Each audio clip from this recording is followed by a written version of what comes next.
মুখ্যমন্ত্রী যে কথা ঘোষণা করলেন, এই যে বিজ্ঞপ্তি বা আপনাদের পরীক্ষা নতুন করে, এই বিষয়গুলি শোনার পর আপনাদের ঠিক অনুভূতিটা কি? দেখুন, প্রথম থেকে আমাদের একটাই দাবি যে 16 সালের যে প্যানেলটা আমাদের বাতিল হলো, সেই বাতিলের একটা কারণ হচ্ছে দুর্নীতি, প্রাতিষ্ঠানিক দুর্নীতি হয়েছে 17টি পর্যায়ে। সেই 17টি পর্যায়ের কোনো পর্যায়ে এই যারা যোগ্যরা আমরা বসে আছি রাস্তায়, তাদের কারোর এখানে কোনোভাবেই অভিযুক্ত নই, আমরা অভিযুক্ত নেই, কোনো রকম দুর্নীতিতে আমাদের কোনো রকম নাম নেই। তার সত্ত্বেও পুরো প্যানেলটা ক্যান্সেল হয়ে গেছে, আমাদের চাকরি নেই। এবার আমরা মানসিকভাবে প্রচণ্ডভাবে ভেঙে পড়েছি, শারীরিকভাবেও অসুস্থ হয়ে পড়েছি। কারণ এটা শুধুমাত্র সুপ্রিম কোর্টের রায়ে হয়নি। এখান থেকে 1 বছর আগে 24 সালে যখন এপ্রিল মাসে হাইকোর্টের রায়টা হয়, তখনই আমরা ভেঙে পড়ি। কারণ তখন আমরা জানতামই না যে এই পুরো প্যানেলটা ক্যান্সেল হতে পারে। তখন আমরা অবাক হয়ে গেছি যে আমাদের তো কোনো দোষ নেই, তার সত্ত্বেও প্যানেল ক্যান্সেল হলো। তারপর সুপ্রিম কোর্টে কেসটা প্রসিড করলো। এই 1 বছর টানাপোড়েন প্রত্যেকটা হেয়ারিংয়ে আমরা ফলো করেছি, কিন্তু তার কোনো সুরাহা হয়নি। সেই সুপ্রিম কোর্টেও একই রায়, পুরো প্যানেলটা ক্যান্সেল হলো। এবার আমাদের মেন্টাল স্টেবিলিটিও নেই, ফিজিক্যাল স্টেবিলিটিও নেই। এর মধ্যে নতুন বিজ্ঞপ্তি তো শুধু বিজ্ঞপ্তি দিয়ে ফর্ম ফিল আপ করলেই হবে না, তার জন্য উপযুক্ত পড়াশুনো করা দরকার এবং কম্পিটিটিভ স্ট্রিমে পড়াশুনো করার একটা আলাদাই স্ট্রেংথ দরকার আমার মনে হয়, এবং বয়সও দরকার। রেগুলার বেসিসে আমরা যখন গ্র্যাজুয়েশন, মাস্টার ডিগ্রি, বিএড করছি, তখন যে আমাদের প্রিপারেশন ছিল এবং কন্টিনিউয়েশন ছিল পড়াশুনোর, এই যে 10 বছর মধ্যেকার চলে গেল, তার মধ্যে আমরা স্কুলে জয়েন করেছি। 6-7 বছর আমরা স্কুলে পড়াশুনো বাচ্চাদের সঙ্গে যুক্ত ছিলাম। স্কুল ওরিয়েন্টেড যে পড়াশুনো, স্টুডেন্টদের হেল্পের জন্য, সেই পড়াশোনার মধ্যে আমরা যুক্ত। এখন কম্পিটিটিভ হঠাৎ করে তিনি যদি বলেন নোটিফিকেশান দেওয়া হবে, তোমরা আবার সেই প্রিপারেশন নিয়ে পড়তে বসো, তাহলে এই যে হিউজ সিলেবাস, সেই সিলেবাস এই কদিনের মধ্যে সিলেবাস কমপ্লিট করে পরীক্ষায় বসা তো অসম্ভব ব্যাপার। আর সেই মেন্টাল স্টেটেও আমরা নেই যে আমরা ওই সিলেবাসের কিছুটা অংশ পড়লেও মেমোরাইজ করে পরীক্ষায় অ্যাটেন্ড করতে পারবো। আমার মনে হয় এই যে 100% আমরা যারা পরীক্ষা দিই, তাদের মধ্যে প্রচুর জন আছে ক্যান্সার পেশেন্ট, হার্টের patient, high blood pressure, anxiety. প্রত্যেকটা মানুষই অসুস্থ, নিজে আমিও অসুস্থ। যে আমি পড়াশুনো করব, তার জন্য আমার ফিজিক্যাল স্টেবিলিটি দরকার পড়াশুনোর জন্যে, সেটা তো আমার নেই। তাহলে আমি এই অল্প সময়ের মধ্যে অত বড় সিলেবাস পড়ে কি করে পরীক্ষা দেবো? আর পরীক্ষা আমি কেন দেব? এটা সব থেকে বড় প্রশ্ন। পরীক্ষা আমি কেন দেব? এই একই যোগ্যতার পরীক্ষা আমি 16 সালে দিয়েছি, যোগ্যতার উত্তীর্ণ হয়েছি। এই 17 রকম দুর্নীতি হওয়া সত্ত্বেও কোনো রকম দুর্নীতিতে অংশগ্রহণ না করে আমি চাকরিটা পেয়েছি। তাহলে আমরা যারা বসে আছি, তারা সবাই যোগ্য থেকে যোগ্যতম। তা সত্ত্বেও আমাদের দ্বিতীয়বার এই অগ্নি পরীক্ষার মধ্যে কেন ফেলা হচ্ছে? এর মধ্যে আমি ধরলাম 100%-এর মধ্যে 20% উত্তীর্ণ হলো, 80% উত্তীর্ণ নাও হতে পারে, কিংবা 10% উত্তীর্ণ নাও হতে পারে। তার দায় কে নেবে?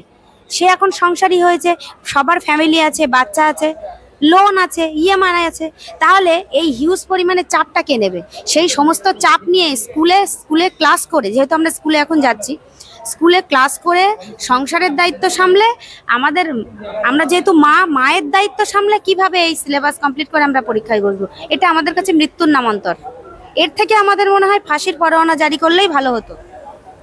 দিদি, দেখলাম মুখ্যমন্ত্রী একটি মন্তব্য করেছেন ওই দিন প্রেস কনফারেন্সে, বলছেন যে যাদের টাকা ফেরতের কথা বলা হয়েছে, যাদের বাতিল করা হয়েছে, যারা এই পরীক্ষায় বসতে পারবে না, তারা অন্য দপ্তরেও যোগ দিতে পারে। দেখুন, এই কথাটা অ্যাজ এ মুখ্যমন্ত্রী ওনার বলাই উচিত হয়নি, কারণ তিনি বলতে পারেন না যারা সার্টিফাইড সিবিআই লিস্টে যাদের নাম আছে তারা কলঙ্কিত, হাইকোর্ট থেকে কলঙ্কিত, সুপ্রিম কোর্ট থেকেও কলঙ্কিত, তাদেরকে সেখান থেকে 12% সুদের হারে পুরো বেতনটা সাবমিট করতে বলা হয়েছে।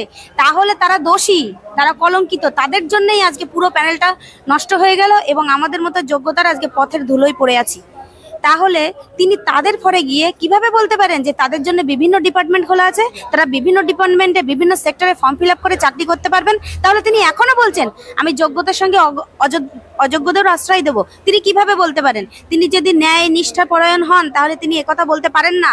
তিনি মুখ্যমন্ত্রী হিসাবে তিনি আইনটা যদি মানতেন, তাহলে এই কথা তেনার বলার উচিতই হয়নি, তিনি বলতে পারেন না। এই যে ঘোষণাগুলি করার পরে মুখ্যমন্ত্রী, আপনার কি মনে হয় মুখ্যমন্ত্রী যোগ্যদের বাঁচাতে আদৌ সচেষ্ট? না, তিনি যোগ্যতা বাঁচাতে চান না। তো তিনি যোগ্যতা বাঁচাতে চাইলে তিনি যদি যোগ্যদের বাঁচাতে চাইতেন তাহলে অভিজিৎ গাঙ্গুলি যে রায়টা দিয়েছিলেন তখন কিন্তু সিবিআই লিস্টে ওই করাপ্টেড টেন্টেডদের নাম ছিল, তিনি তাহলে আর প্রসিডই করতেন না। ওই করাপ্টেডদের বাদ দিয়ে দিলে আজকে যোগ্যদের পথে বসতে হতো না, পুরো প্যানেলটা বাতিল হতো না।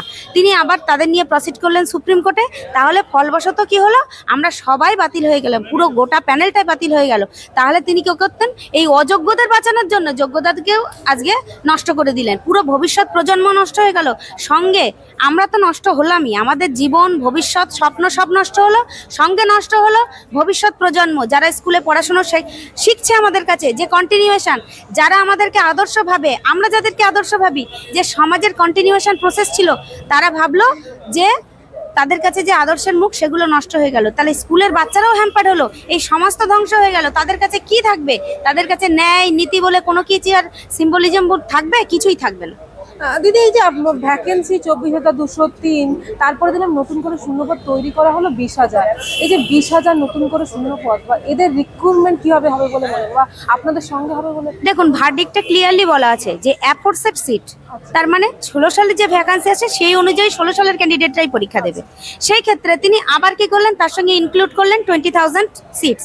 এবার কোন ডিভিশনে কত তিনি এখনো ক্লিয়ার করেননি, পুরোটা একসঙ্গে করে দিলেন। নোটিফিকেশন কিভাবে আসবে? নোটিফিকেশন সে 16 সালের জন্য আলাদাভাবে আসবে, না নতুনদেরকে আলাদা নোটিফিকেশনে বসাবে, সেটা কোনো ভিভিট একটা ক্লিয়ার কনসেপশন আমাদের মধ্যে নেই। পরীক্ষার সিলেবাস কি হবে, পরীক্ষা পদ্ধতি কি হবে, সেটা নিয়েও আমাদের একটা ভীষণ সন্দেহ। কোনো কিছুর কনসেপশন আমাদের নেই। তারপরেও তিনি নোটিফিকেশন জারি করেছেন, কাল বলছেন নোটিফিকেশন পাবলিশড হবে। দেখা যাক কি, আমাদের তো মৃত্যু পরোয়ানা জারি হয়েই গেছে, দেখা যাক যে তার উপরে আরো কতগুলো স্ট্যাম্প পড়বে। আপনাদের এই মুহূর্তে আন্দোলন কোন দিকে যাবে? এই ঘোষণা আন্দোলনে তো আমরা আছি, আমরা ন্যায়ের পক্ষে আছি, আমাদের অধিকারের পক্ষে আছি এবং শিক্ষার পক্ষে আছি। পশ্চিমবঙ্গের শিক্ষাকে আমরা ধ্বংস হতে দেব না। আমরা অ্যাজ এ টিচার আমাদের দায়িত্ব শিক্ষাটাকে বাঁচানো, আমাদের জীবন বাঁচানো এবং আমাদের ফ্যামিলি বাঁচানো, শিক্ষাটাকে বাঁচানো। অতএব আমাদের লড়াই চলবে এবং শিক্ষা সংস্কার না হওয়া পর্যন্ত আমরা লড়াই থেকে পিছু পা হব না।